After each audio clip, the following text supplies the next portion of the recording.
Welcome to Enterprise RU. Today is a new day for the application development team. Until now, it has been largely supporting existing applications, but things have changed, and the team is now being asked to develop new applications.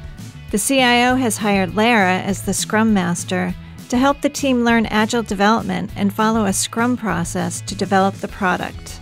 The Scrum process starts with the product goals the team is to deliver on. So Lara first meets with Mike, the product owner for the product to be developed, to understand the vision and goals.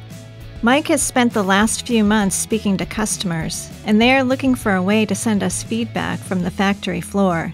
Mike suggests building them a mobile application that lets them send photos tagged to the manufacturing process and provide feedback on improvements. Lara works with Mike to break down the problem into a set of user stories. User stories are central to agile development because they explain what users want and why.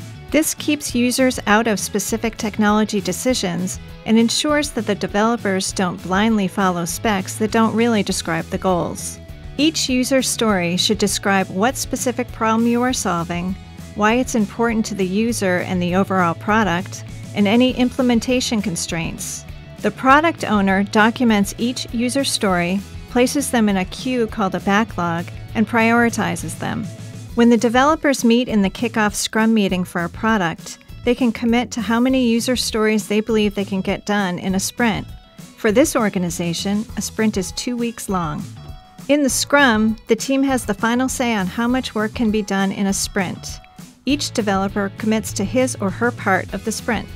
During the project, the development team meets every day for what's called a stand-up meeting. Each developer identifies issues that are blocking his or her work, as well as describes the current status. The goal is to ensure everyone is on the same page and to identify as early as possible any issues that could delay the work or require a change in plans. The Scrum Master's role is to service the team to enable their productivity and maximize their success in hitting their commitments. Sometimes that means getting clarity from the product owner, and sometimes it means resolving conflicting needs or priorities. Here, Lara handles the blocking issues and the conflict with the engineering team, so the developers can make their commitments. She also reaches out to Mike, the product owner, to make sure the backlog is ready for next sprint. The team meets to discuss the next sprint's commitments and how they intend to tackle them. That includes ranking the proposed idea's difficulty and effectiveness through a point system.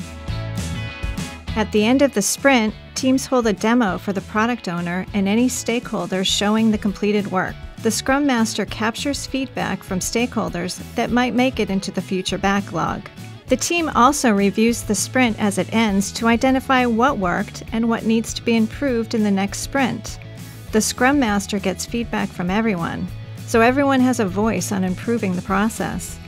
As needed, the Scrum Master also discusses the sprint separately with the product owner and others to get their feedback.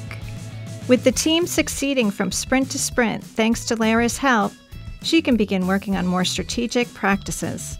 As a Scrum Master, Lara develops a planning process to help fill the backlog and develop a product roadmap with Mike, the product owner. As Scrum Master, Lara also works with the operations team on an application release process, so the development team can push out frequent improvements to the application. With frequent product improvements based on their feedback, customers are happy. The Scrum Master is the person who orchestrates and smooths the process to get that happy result.